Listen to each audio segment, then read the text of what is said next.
YCP ఇన్ఛార్జీల మార్పులు చేర్పుల ప్రక్రియ కొనసాగుతూనే ఉంది. ఆల్రెడీ మార్చిన ఇన్ఛార్జీలు కూడా మళ్లీ మార్చేస్తున్నారు వైసీపీ అధ్యక్షుడు జగన్. కొత్త ఇన్ఛార్జీలకు సంబంధించి 9వ జాబితాను విడుదల చేసింది వైసీపీ అధినాయకత్వం. ఈ లిస్టులో కీలకమైన మంగళగిరి సెగ్మెంట్లో తిరిగి కొత్త సమన్వయకర్తను నియమించారు. నెల్లూరు ఎంపీ స్థానంతో పాటు కర్నూలు ఎమ్మెల్యే సీటుకి కొత్త ఇన్ఛార్జీలు ప్రకటించారు. మంగళగిరి ఎమ్మెల్యే ఆళ్ల రామకృష్ణారెడ్డి మంత్రాంగంతోనే అక్కడ ఇన్ఛార్జిని మళ్లీ మార్చారన్న టాక్ వినిపిస్తోంది.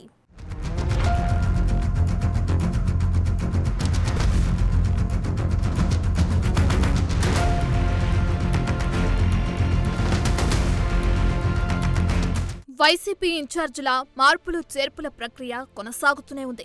ఆల్రెడీ మార్చిన ఇన్ఛార్జీలను కూడా మళ్లీ మార్చేస్తున్నారు వైసీపీ అధ్యక్షుడు జగన్. కొత్త ఇన్ఛార్జీలకు సంబంధించి 9వ జాబితాను విడుదల చేసింది వైసీపీ అధినాయకత్వం. ఈ లిస్టులో కీలకమైన మంగళగిరి సెగ్మెంట్లో తిరిగి కొత్త సమన్వయకర్తని నియమించారు. నెల్లూరు ఎంపీ స్థానంతో పాటు కర్నూలు ఎమ్మెల్యే సీటుకి కొత్త ఇన్ఛార్జీలను ప్రకటించారు. మంగళగిరి ఎమ్మెల్యే ఆళ్ల రామకృష్ణారెడ్డి మంత్రాంగంతోనే అక్కడ ఇన్ఛార్జిని మళ్లీ మార్చారన్న టాక్ వినిపిస్తుంది.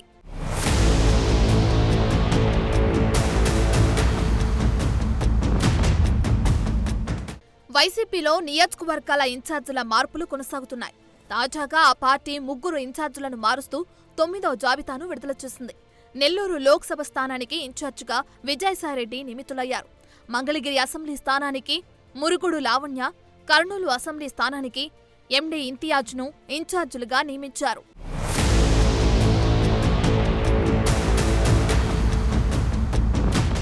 వైసీపీ తాజాగా ప్రకటించిన 9th లిస్టులో కీలకమైన మంగళగిరి సెగ్మెంట్ ఇన్ఛార్జ్ మళ్లీ మారిపోయారు. మంగళగిరి నుంచి టీడీపీ జాతీయ ప్రధాన కార్యదర్శి నారా లోకేష్ పోటీ చేస్తుండటంతో ఆయన్ను ఎలాగైనా ఓడించాలని వైసీపీ అన్ని ప్రయత్నాలు చేస్తుంది. ఆ క్రమంలో మంగళగిరి ఇన్ఛార్జిని ముచ్చటగా 3వసారి మార్చింది. అక్కడ సిట్టింగ్ ఎమ్మెల్యే ఆళ్ల రామకృష్ణారెడ్డి ఉన్నప్పటికీ టీడీపీ నుంచి వచ్చిన గంజి చిరంజీవిని ఇన్ఛార్జిగా ప్రకటించింది వైసీపీ. టీడీపీ నుంచి మంగళగిరి మున్సిపల్ చైర్మన్ గా పనిచేసిన చిరంజీవి ఆ సెగ్మెంట్లో కీలకంగా ఉన్న చేనేత సామాజిక వర్గానికి చెందిన నాయకుడు. 2014లో ఆయన మంగళగిరి టీడీపీ అభ్యర్థిగా పోటీ చేసి ఆర్కే చేతిలో ఓడిపోయారు. కొద్ది రోజులు చేనేత కార్పొరేషన్ చైర్మన్ గా కూడా కొనసాగారు.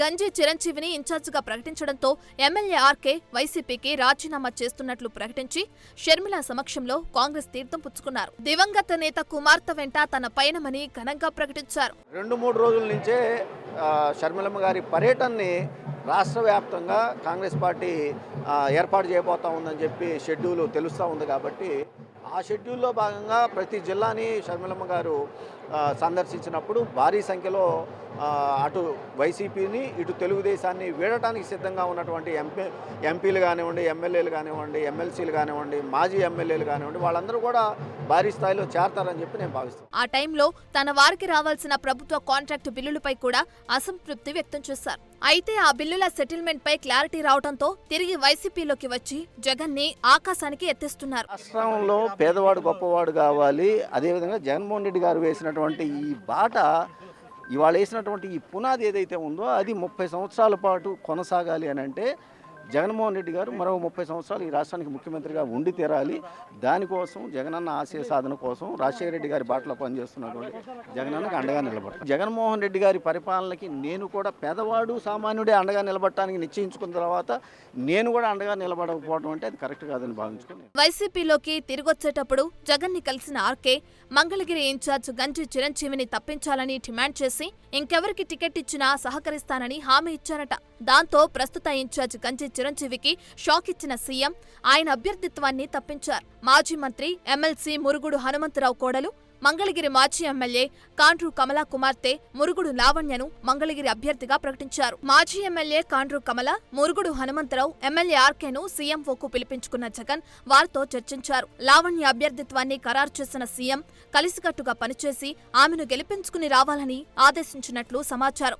అయితే ఈ భేటీకి అసంతృప్తితో ఉన్న ప్రస్తుత ఇన్ఛార్జ్ గంజి చిరంజీవి గైహాజరయ్యారు. ఆయన వైసీపీతోనే ఉంటారో లేక తిరిగి టీడీపీలో చేరతారో అన్న చర్చ మొదలైంది.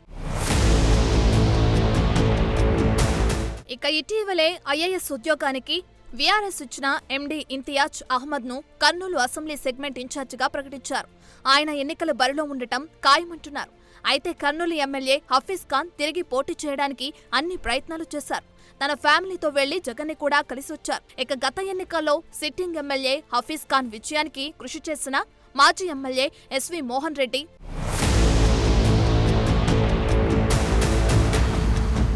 అప్పుడు అధిష్టానం నిర్ణయాన్ని గౌరవించి హఫీజ్కు సపోర్ట్ చేసి గెలిపించాను కాబట్టి ఈసారి తనకే టికెట్ చేయాలని ఆయన పట్టుబడుతున్నారు. ఈసారి హఫీజ్కు టికెట్ ఇస్తే ఎస్వి మోహన్ రెడ్డి సహకరించే పరిస్థితి కనిపించకపోతుండటంతో వైసీపీ పెద్దలు మధ్య మార్గంగా ఇంతియాజ్ వైపు మొగ్గు చూపిస్తున్నట్లు చెబుతున్నారు. మరి ఆ మాజీ ఐఏఎస్ కి హఫీజ్, ఎస్వీలు ఎంతవరకు సహకరిస్తారో చూడాలి.